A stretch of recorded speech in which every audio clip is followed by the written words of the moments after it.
Itu yang memang di luar dugaan kita. Ya, maksudnya kondisi korban, kondisi pesawat itu semuanya mungkin lebih parah daripada AirAsia. Mungkin karena bagaimana jatuhnya atau proses ininya kita kurang paham. Yang membuat sulit itu adalah karena kita mendapat arahan untuk mengangkat bodi pesawat. Nah, proses mengangkat bodi pesawat itu yang sangat sulit. Beberapa kali kita bekerja sama dengan TNI, dengan Polri, dengan potensi SAR seluruh Indonesia ya. Proses pengangkatannya itu yang sangat sulit karena setiap kita ikat gara-gara cuaca yang buruk, tali bisa putus, tali bodi pesawat karena bodi pesawat kan bukan besi ya, dia kan aluminium sehingga dengan tarik gelombang kita narik dia berlawanan sehingga malah makin hancur bodi pesawatnya dan sebagainya. Itu menjadi kendala yang berat ya. Ya di dalam Insarak yaitu search and rescue. Di dalamnya ada manajemen, ada medical, ada logistik, ya kan. Nah itu ada K9, untuk mengumpulkan timnya, untuk mengurus surat-suratnya, kedutaan luar negeri dan lain-lain, peralatan, perbekalan dan sebagainya. Itu yang harus dituntut sebelum 10 jam harus sudah terbang. Gue ini punya mimpi, dia bilang gitu. Gue pengen bikin tim untuk ke Grim Day, yaitu perlombaan rope rescue internasional.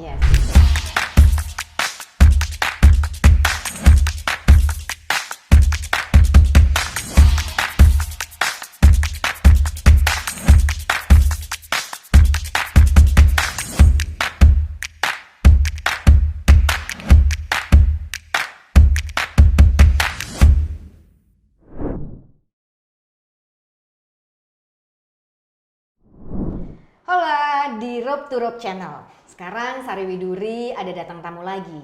Dan hari ini sama Priyo Prayuda Utama. Apa kabar? Alhamdulillah baik. Jadi Priyo ini kalau misalnya kita mau ngobrol-ngobrol sama Priyo, kenapa gue undang ke sini? Karena memang hari ini kita mau ngomongin siapakah dia, apa yang mau dia kerjain sebenarnya begitu. Nah, Priyo ini kan ada di Basarnas. Tepatnya di Basarnas Special Group. Ya, betul. Nah, lu bisa ceritain nggak sih sebenarnya Basarnas sendiri kan mungkin semua teman-teman kan udah pada tahu ya. Tapi kalau Basarnas Special Group itu tuh beda atau bagaimana? Oke, baik Mbak Sari. Pertama-tama terima kasih dulu. Aku udah diundang ke sini nih acara Rope to Rope Channel ini. Untuk aku sendiri itu saat ini bergabung di Basarnas Special Group. Basarnas sendiri membentuk Basarnas Special Group tuh dulunya dikarenakan sejarahnya itu awalnya kalau Mbak Sari ingat itu ada kejadian kecelakaan Sukhoi. Iya. Nah pada saat kecelakaan Sukhoi itu penanganan Sukhoi itu memiliki banyak hambatan, banyak permasalahan dalam misi pelaksanaan operasi SAR-nya. Dirasa memerlukan pasukan khusus yang siap diterjunkan di dalam musibah-musibah skala besar dan memiliki kesulitan yang tinggi. Nah, maka dari itu pada waktu itu muncullah ide untuk membentuk satu pasukan khusus elit di dalam Basarnas sendiri. Sedangkan Basarnas sendiri kan sebenarnya awalnya memiliki pasukan lapangan yaitu namanya rescuer, disebutnya rescuer.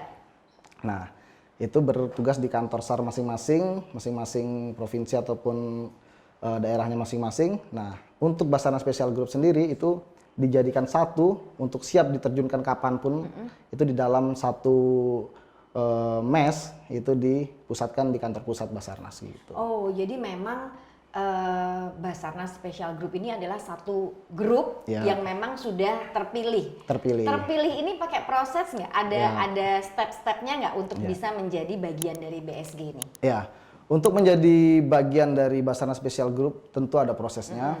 Itu terpilih dari seluruh rescuer yang ada di kantor Basarnas daerah, diseleksi, mengikuti seleksi baik dari kesemaptaan, fisik, kesehatan, psikologi, kesehatan jiwa. Nah itu dites dan setelah lulus masuk dalam proses pendidikan lagi, dididik ulang untuk dibentuk menjadi pasukan khusus. Tentu dengan pola pendidikan yang berbeda karena tugasnya juga berbeda, lebih yaitu spesial, dengan tuntutan tugas yang lebih kompleks. Itu memang dibentuk khusus sampai diikutkan juga pendidikan terjun payung. Jadi apabila suatu saat memang butuh misi khusus yang sampai harus diterjunkan melalui udara, Basarnas Special Group itu siap seperti itu. Oke, itu prosesnya berapa lama? Maksudnya gini, apakah sudah terpilih kemudian semuanya mengikuti step itu atau ada dari sekian banyak kemudian ada yang gugur, terus masih lanjut lagi sampai akhirnya betul-betul terpilih orang-orang yang ada di BSG ini adalah yang lulus nih Ya, semuanya. oke. Jadi dari proses pembentukannya sendiri itu awalnya kita semua diseleksi dari masing-masing kantor SAR daerah dulu. Jadi Basarnas ini kan di setiap provinsi ada. Ya. Kantor Basarnas Jakarta, Basarnas Kalimantan Barat, Kalimantan Timur seperti itu. Nah, di masing-masing region atau kantor SAR tersebut mereka menyeleksi dulu mana yang kira-kira memenuhi persyaratan untuk mengikuti tes. Karena untuk mengikuti tesnya aja ada persyaratannya seperti mungkin belum menikah, umur sekian seperti itu. Itu diseleksi dulu di kantor SAR, kantor Basarnas, baik dari kesehatannya dan lain-lain. Setelah lulus seleksi di kantor Basarnas daerah, mereka akan dikirim ke pusat untuk melalui proses seleksi selanjutnya. Yang tadi saya sebutkan dari fisik, kesehatan dan lain-lain. Setelah lulus semuanya sampai ke Pantohir selesai, baru dia langsung akan dikumpulkan. Pantohir pemantauan akhir. Nah, itu nanti akan mengikuti proses pendidikan. Barulah nanti dipilih. Nah, kayak angkatan saya itu terpilih 62 personil dari kurang lebih 600 rescuer yang mengikuti seleksi. Rescuer ini udah berarti dia udah masuk orang Basarnas ya, Basarnas sendiri dia sudah baru menjadi rescuer udah gitu menjadi ya. rescuer, Kemudian dijadikan lagi lah grup dijadikan spesial lagi ini. dan Hebat dong ya. mengikuti seleksi lagi, pendidikan lagi gitu. Oh, oke. Akhirnya terbentuklah BSG ini. Terbentuklah BSG. Pengalaman apa selain kemudian yang sebelum itu tuh gue pengen tahu ini grup ini tuh per berapa tahun kemudian ada lagi regenerasi atau ada grup-grupnya atau bagaimana sih? Oke, untuk Basarnas Special Group sendiri itu terbentuk tahun 2012 ya. Tadi saya bilang bahwa latar belakangnya adalah sejak kejadian Sukhoi ya, itu kan. 2012 di zaman kepala badan nasionalnya itu adalah Bapak Muhammad Alvan Baharudin, marinir, Letnan Jenderal Marinir itu. Beliau membentuk BSG. Nah, sampai saat ini BSG itu sudah masuk ke angkatan ketiga. Oh, ini angkatan ketiga. Ini udah sampai angkatan ketiga, sedangkan saya angkatan pertama. Oke. Dengan jumlah total pasukan BSG yang sudah ada sekitar 200-an personil. Namun yang ditugaskan dipusatkan di kantor pusat Basarnas itu sekarang ada sekitar 54 personil. Oke. Jadi kita disiapkan memang untuk membantu perkuatan operasi pada kantor-kantor SAR daerah. Pengalaman lu ketika bersama dengan BSG ini harus merescue satu kejadian, apa yang bisa lu ceritain? Oke, kalau pengalaman rescue banyak ya. Memang banyak, tapi yang memorable, yang memang sangat aku ingat itu adalah waktu kejadian kecelakaan AirAsia. Waktu AirAsia itu tahun 2013-2014, akhir Desember itu. Itu di Selat Karimata. Nah, itu ingat banget karena operasi SAR-nya sendiri berjalan hampir 4 bulan, 3 bulan lebih. Nah, itu memang pengalaman yang luar biasa, itu yang sangat aku ingat sih. Apa yang terjadi selama 4 bulan itu kan berarti kan seluruh BSG ini kan turun ya, 50 orang gitu kan ya. Itu kemudian kan nggak mungkin langsung turun semuanya kan, pasti kan ada SOP dan lain sebagainya kan. Itu prosesnya sampai dengan 4 bulan itu BSG bisa kesana gimana tuh? Ya, jadi dari awalnya itu kita mendapatkan informasi, kita berangkat menggunakan kapal SAR Jakarta, kita membantu kantor SAR itu Jakarta, menggunakan kapal SAR Jakarta. Biasa seperti proses SOP seperti biasa itu kita mengikuti dulu di mana titik hilang awalnya, kita nyari ke Bangka Belitung. Ternyata sampai sana yang kita temukan adalah tumpahan minyak dari kapal, yang tadinya dicurigai adalah tumpahan minyak dari aftur gitu kan ya. Nah, sampai ketemu ya biasa kita melakukan proses penyelaman karena pesawatnya tersebut sudah berada di bawah. Di kedalaman kurang lebih 35 meter. Tapi ketemu ya, itu gue udah inget, tapi gue tahu kejadian itu. Akhirnya ketemu nggak sih itu? Ketemu. Akhirnya ketemu kalau nggak salah di hari ketiga deh. Hari kedua atau hari ketiga gitu ya. Pesawatnya ketemu. Pesawatnya. Ya, namun proses evakuasinya yang lama hingga kita makan waktu sampai 3 bulan lebih. Dikarenakan pertama cuacanya memang luar biasa. Gelombang ya, karena dari Basarnas penyelam pertama yang turun itu salah satunya dari BSG itu saya dan ada buddy saya berdua turun. Itu saya sempat turun, sudah masuk ke kedalaman 5 meter, saya terlempar lagi ke atas. Karena arus. Gelombang yang sangat gede. Yaitu untuk proses mengevakuasi korban yang berada di dalam pesawat itu kita memang masuk ke dalam pesawat karena pesawat itu menjadi 3 potongan besar yang masih besar-besar gitu. Jadi memang harus masuk ke dalam pesawat ya, tersebut. dalam pesawatnya itu masih duduk, masih pakai safety belt. Oh, gitu. Iya, jadi kita semuanya. enggak Ya, semua, enggak tapi semuanya. masih kebanyakan. Tapi itu yang harus Ada beberapa korban memang yang saya keluarkan, saya lepaskan seperti itu.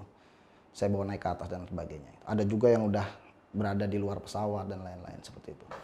Yang membuat sulit itu adalah karena kita mendapat arahan untuk mengangkat bodi pesawat. Nah, proses mengangkat bodi pesawat itu yang sangat sulit. Beberapa kali kita ikat, kita bekerja sama dengan TNI, dengan Polri, dengan potensi SAR seluruh Indonesia ya. Proses pengangkatannya itu yang sangat sulit karena setiap kita ikat gara-gara cuaca yang buruk, tali bisa putus, tali bodi pesawat karena bodi pesawat kan bukan besi ya, dia kan aluminium sehingga dengan tarik gelombang kita narik dia berlawanan sehingga malah makin hancur bodi pesawatnya dan sebagainya. Itu menjadi kendala yang berat ya. Makanya itu aku nggak bisa lupa sih. Jadi apa yang lo rasain ketika lo melihat saudara-saudara lo dan lo harus mengevakuasi mereka? Iya, itu sering banget aku maksudnya terima pertanyaan-pertanyaan kayak gitu ya. Iya. Yang pasti perasaan sedih tuh pasti nomor pertama muncul gitu. Karena gini, pada saat kita masuk dulu ya, waktu aku masuk ke Basarnas awal-awal, itu yang dalam bayanganku tuh, wah berani nggak ya aku ngevakuasi orang dalam kondisi udah nggak sama lagi seperti kita gitu ya. Gitu. Begitu berjalannya waktu, ternyata sisi lain yang keluar ternyata bukan malah ketakutan, tapi itu tadi sedih. Kenapa kok kayak gini gitu? Maksudnya dalam arti kalau sampai keluarga kita, saya tuh sampai ngebayangin gini. Aku tuh sampai ngebayangin kalau sampai yang aku cari ini adalah keluarga aku itu gimana? Apalagi kalau nggak ketemu gitu. Nah itu. Jadi sekecil apapun kemungkinan kita bisa mengevakuasi, kita akan cepat evakuasi. Ada kejadian gini deh. Ini yang ingat banget, yaitu JT610 Lion Air. Belum lama kan Lion Air, sebelum Sriwijaya. Ya, dekat Kepulauan Seribu. Lion Air. Itu kita lagi apel pagi. Tiba-tiba WhatsApp masuk, WhatsApp grup. Lost kontak. Wah, kalau udah lost kontak itu kita udah di atas 50% itu udah sepertinya ini gitu. Feeling kita udah, wah kayaknya kita bakal operasi nih. Itu lagi apel nih, kita masih belum dapat panggilan, cuman di WhatsApp grup kita udah dapat. Jadi udah mulai gelisah nih. Begitu bilang BSG persiapan operasi, wah udah langsung kita kembali ke kantor SAR Jakarta karena kita sebagian besar kita operasi SAR bareng kantor SAR Jakarta karena terdekat ya. Jadi pada saat pelaksanaan itu sampai ke Kepulauan Seribu itu kita nemu, mohon maaf ya mungkin, bagian dari anak kecil. Paling umur 2 tahun, 3 tahun gitu ya. Gue sedih. Ya itu, bagiannya masih di dalam sepatunya, kakinya, jadi kakinya. Aku ambil pakai tangan. Nah di situ, aku punya anak kan ya, aku punya anak gitu. Jadi aku pikir, kalau sampai ini kejadian dengan anakku gimana gitu. Sedangkan aku harus mencari, apalagi kalau nggak ketemu. Jadi aku ngerasain bagaimana semaksimal mungkin Basarnas hadir untuk bisa mengevakuasi seluruhnya gitu. Karena keluarga korban pasti berharap semuanya bisa ketemu, apapun kondisinya. Ya terlebih bisa hidup gitu. Nah pada saat Lion Air itu, kita berharap masih ada yang selamat. Karena posisi nggak terlalu jauh, dari pulau juga nggak jauh, dari pantauan kapal juga banyak gitu. Dan ternyata malah lebih parah daripada AirAsia. Nah itu yang memang di luar dugaan kita. Ya maksudnya kondisi korban, kondisi pesawat itu semuanya mungkin lebih parah daripada AirAsia. Mungkin karena bagaimana jatuhnya atau proses ininya kita kurang paham. Tapi itu yang memang sangat gue ingat lah. Wah, tapi itu gue aja sedih dengernya. Tapi memang operasi-operasi seperti itu dari rasa sedih akhirnya memang ada logika juga yang harus dijalankan Iya, bahwa ada keluarga juga yang menunggu gitu ya, Betul, bagaimanapun keadaannya betul. gitu kan ya. Waduh, Prio. Oke, itu adalah BSG. BSG. Ketika itu hanya BSG yang beroperasi.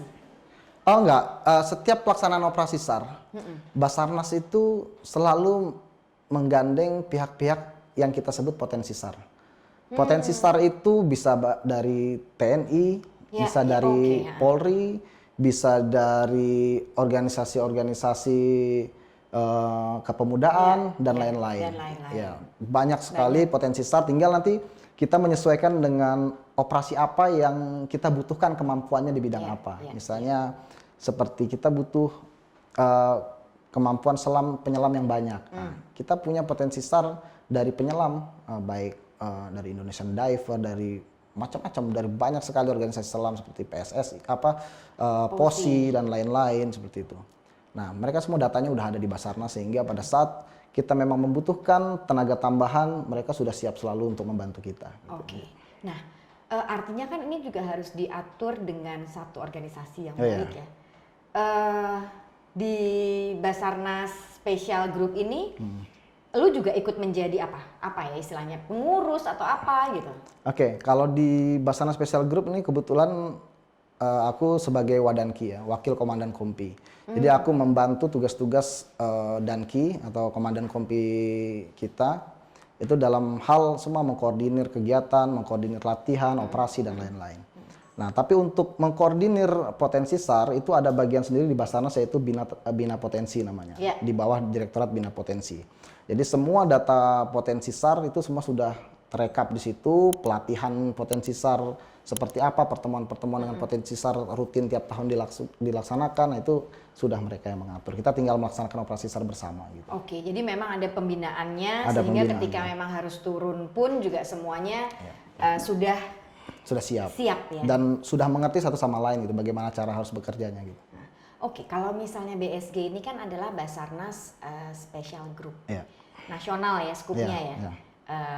Kalau yang memang kita membutuhkan atau berkolaborasi dengan internasional gitu atau apa, itu ada juga tuh. Ada juga. Jadi untuk Basarnas sendiri kita sejak tahun 2019 kita sudah terklasifikasi ke suatu perkumpulan namanya INSARAG, International Search and Rescue Advisory Group.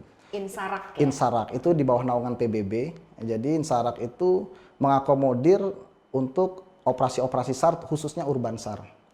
Misalnya kejadian gempa bumi ataupun bencana alam di negara mana, apabila mereka membutuhkan bantuan, Indonesia sudah siap dengan klasifikasi medium SAR, kita sudah siap memberangkatkan tim untuk deploy ke sana untuk membantu. Nah, jadi untuk membantu ke negara luar itu pun tidak semerta-merta kita sebagai Basarnas misalnya gitu ya, kita bisa membantu gitu, tidak bisa. Mungkin bisa secara hubungan bilateral, namun itu sangat sulit.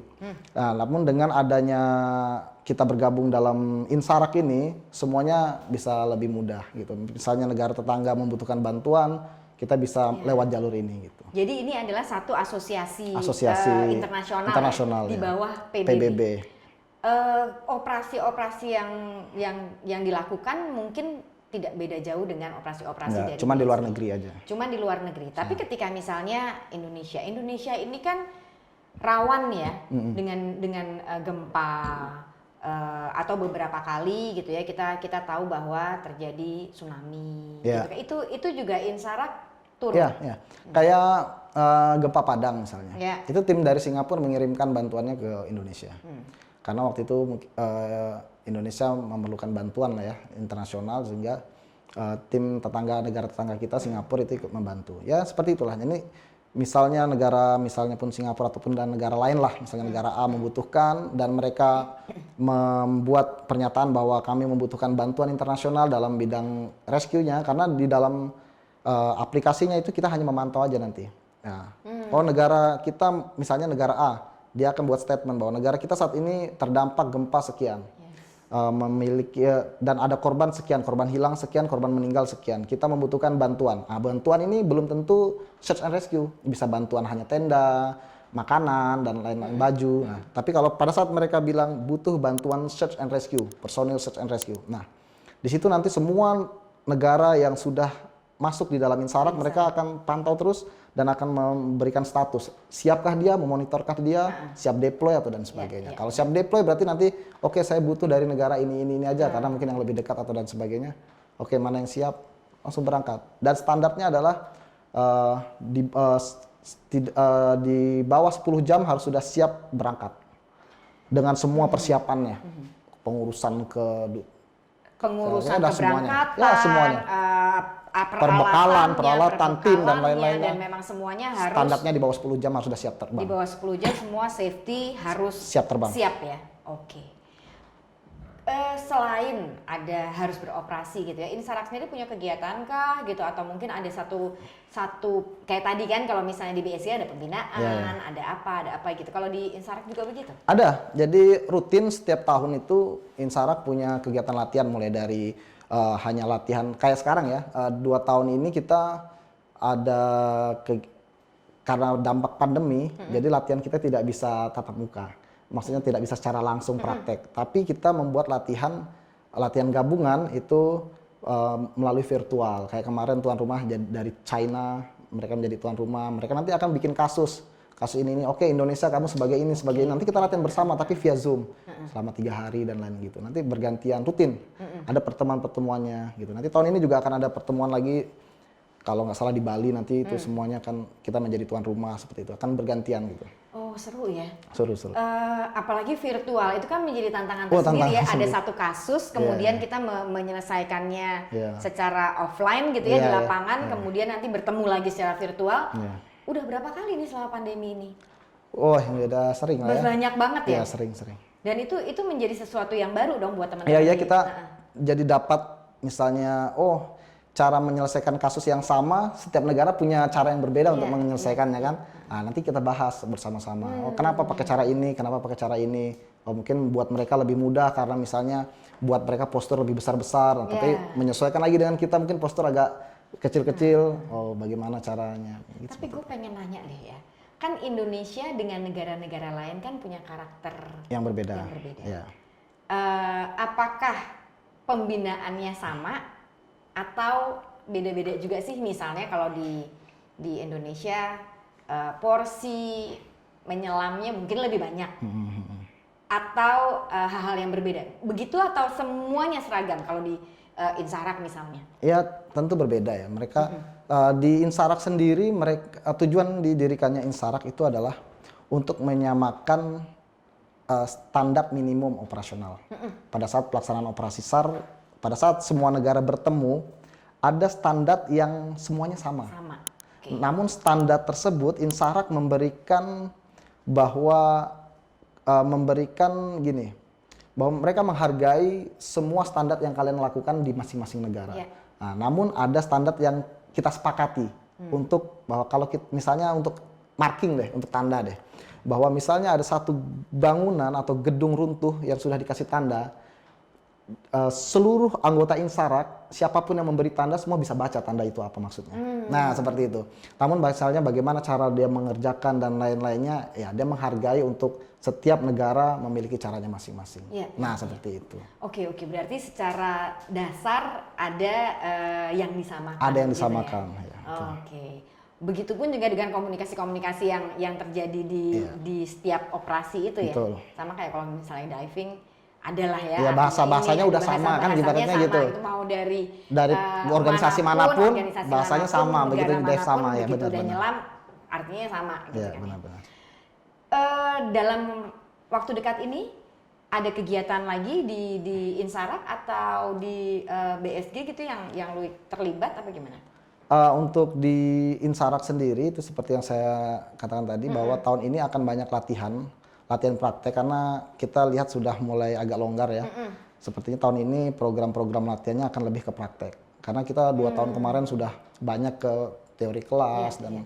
virtual dan lain-lain. Sehingga nanti sepertinya tahun ini akan banyak kegiatan praktek. Kegiatan praktek itu kalau misalnya operasi tadi kan lo udah cerita ya, begitu dari awal lo dapat informasi, kemudian semuanya secara sama gitu ya, mau tidak mau memang kita harus prepare dan lain sebagainya. Kalau latihan praktek tuh biasanya ada kasus rescue gimana tuh? Gue rada-rada Oke. sebenarnya sih menarik, cuman gimana ya gitu. Ya, oke.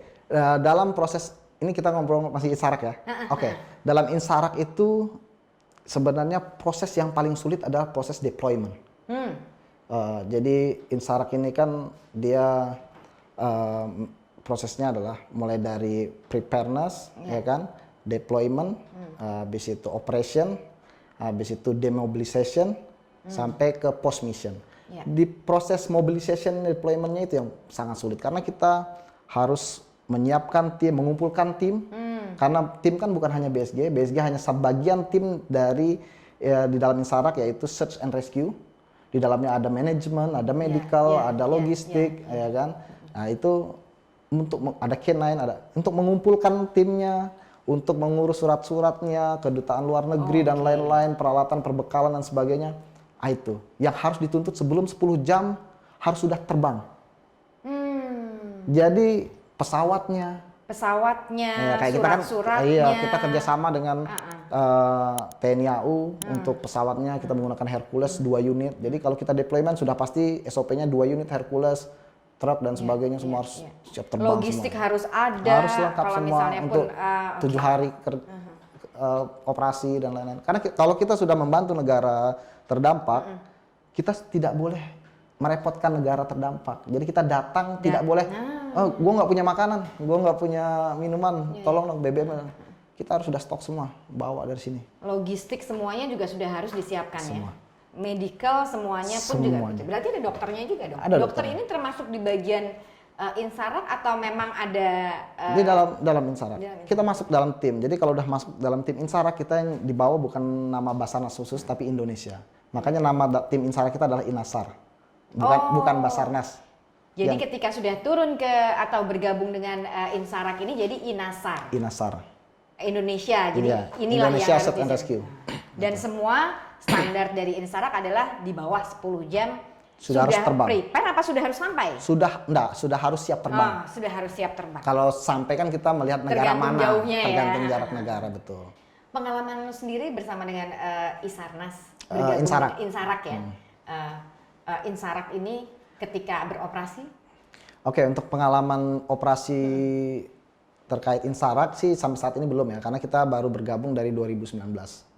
Namun untuk mungkin secara langsung operasi SAR kita belum ikut melaksanakan. Namun seperti kayak input masukan itu dari tim manajemen itu kan selalu berkomunikasi. Setiap ada musibah internasional mereka selalu membuat rapat, membuat ya dialog lah untuk bagaimana nih pemecahannya seperti apa. Itu dari tim manajemen saya rasa sejauh ini pasti sudah banyak lah pengalaman. Tapi untuk pribadi sendiri sih belum ada sih. Tapi sebenarnya ya kalau misalnya tidak ada operasi, itu justru sebenarnya kan good news ya. Good news sebenarnya. Gitu loh. Makanya kalau misalnya insarak atau lu sebagai satu rescuer harus banyak beroperasi kan artinya kan musibahnya banyak ya. Jadi kalau emang enggak ya bagus. Good news Ya, gitu kan bagus. ya.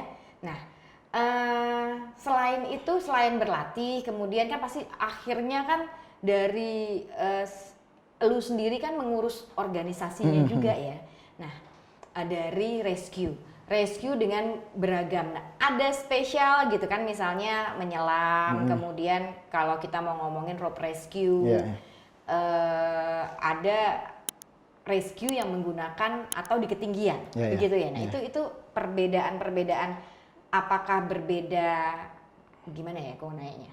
Jadi maksudnya orangnya beda karena punya keahlian beda atau satu orang harus paling tidak memahami dasar-dasar rope, menyelam diving dan lain sebagainya. Oke. Terkait itu Basarnas Special Group sendiri, kita sejak awal kita sadar betul bahwa setiap individu tidak bisa memiliki kemampuan yang sama. Itu kita sadar betul bahwa setiap orang pasti memiliki hobi, minat, bakat dan kemampuan di bidang tertentu. Gitu. Iya.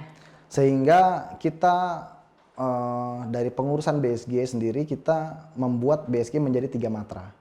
Matra air, matra udara, dan matra urbansar, matra darat. Nah, untuk masuk di rope access itu kita ada di urbansar dan di matra udara. Ya. Ya, jadi walaupun sebenarnya semuanya pada prinsipnya mengikuti pelatihan yang sama, tapi pada saat nanti latihan kesehariannya, mereka akan terbagi ke bidangnya masing-masing, ke kesukaannya masing-masing. Dengan demikian, mereka akan lebih menjiwai apa yang mereka latihkan seperti itu. Dan itu harus tetap diasah ya. Kalau memang sudah ada di bagian air, ya itu juga harus diasah supaya memang lebih terbiasa. Betul. Sama dengan halnya yang lain. Oke, jadi ada rope rescue competition di Grim Day. Oke. Itu lu terlibat kan di situ kan? Insya Allah ya. Nah, gimana ceritanya lo bisa terlibat di tim itu? Karena timnya kayaknya setahu gue nggak dikit kan? Ya dikit banget ya orangnya. Ya awalnya itu dari Om Revi ya. Dari Om Revi. Aku juga sebenarnya nggak terlalu tahu Grim Day seperti apa awalnya. Namun informasi dari Om Revi pada saat ya seperti biasa tadi sebelum setiap tidak ada operasi di sela-sela itu kita selalu komunikasi, menjalin hubungan dengan potensi SAR dan lain-lain. Di satu saat aku ketemu sama Om Revi pada saat Om Revi diundang sebagai ekspertis di Basarnas. Membahas tentang rope access. Nah, di situ langsung kita kenalan dan sebagainya. Aku diundang main ke sini. Aku main ke sini, aku bawa tim dan kita disiksa seharian.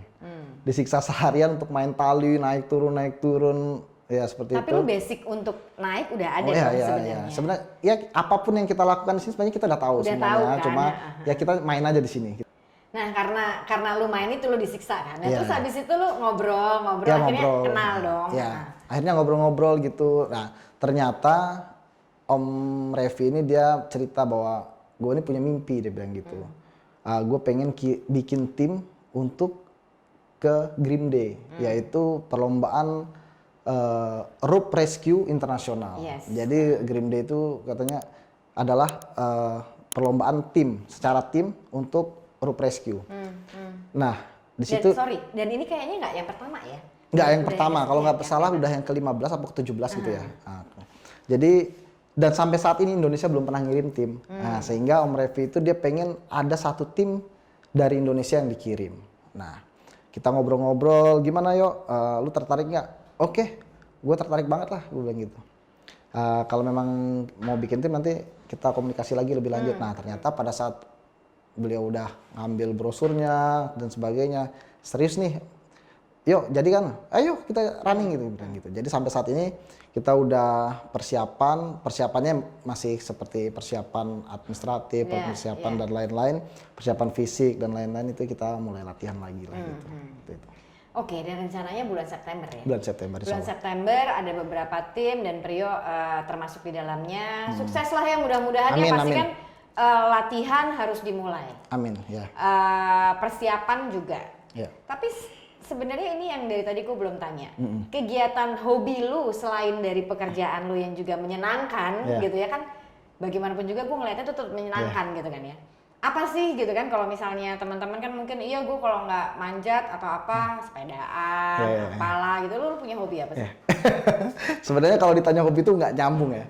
Mungkin rata-rata rescuer ataupun orang-orang yang bergiat di bidang ketinggian ataupun di bidang yang adventure seperti itulah, menyelam dan sebagainya, pasti hobinya pasti nggak jauh-jauh dari situ. Malah itulah yang dilakukan dia karena dia hobi di situ kan ya. Nah, karena aku nih nyelam itu pekerjaan dan lain-lain pekerjaan, sebenarnya hobiku dari dulu tuh bukan itu. Hobiku tuh sebenarnya nyanyi, karaoke lah. Sebenarnya hobinya kita ambil suara dikit dong kalau begitu. Oh, jangan sini. Terus sebenarnya hobinya karaoke, ya nyanyi-nyanyi di kamar mandi lah kayak gitulah. Ibaratnya dengerin musik gitu-gitu, ya nyanyi-nyanyi biasa. Karena nyanyi di kamar mandi itu pasti suara kita jadi suara bagus sendiri. Iya, makanya itu. Udah kita yang nilai, iya, betul. Kita sendiri. Iya, betul. Betul. Ya, bagusnya di kamar mandi sendiri lah gitu.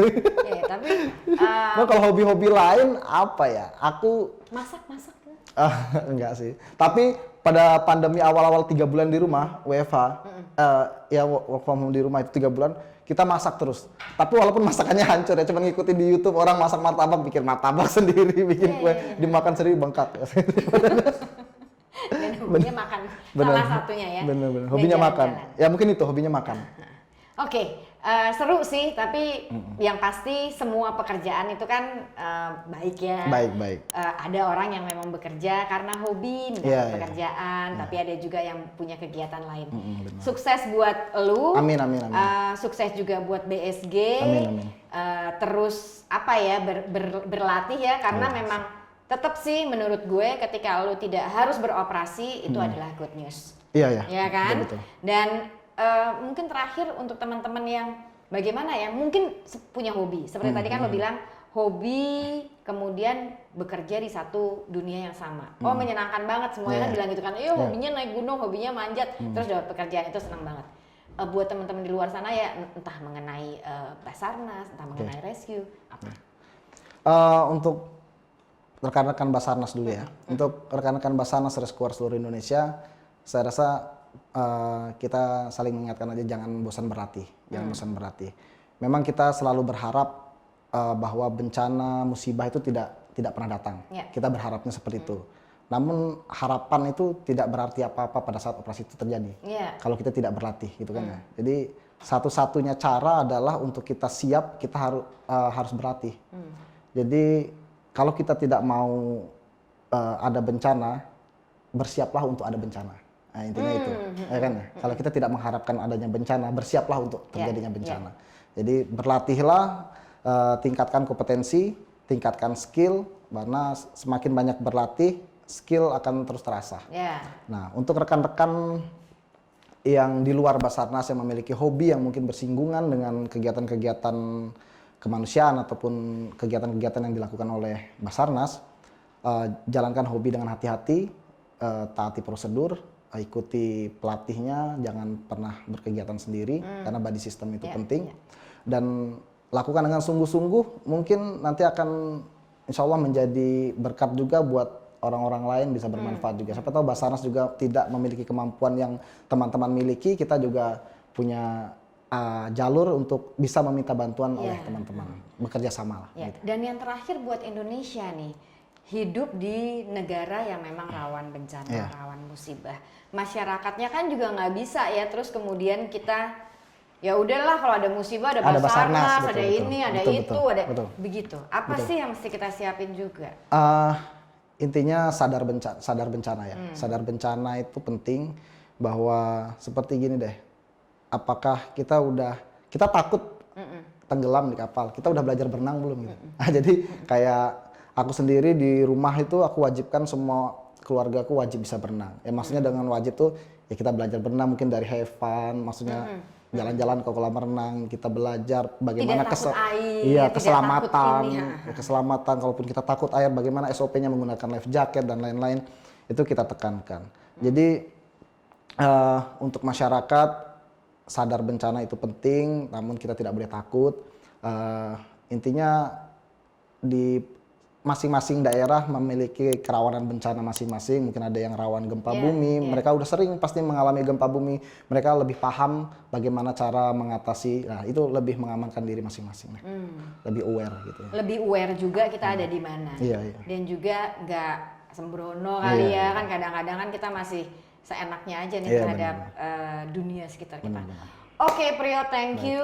Sukses buat Green Day, sukses buat BSG pastinya, juga dengan Insarak, semuanya sukses dan salam buat teman-teman di sini. Terima kasih banyak udah diundang. Oke, thank you. Dan kita tetap akan ada banyak sekali cerita di Rope to Rope Channel.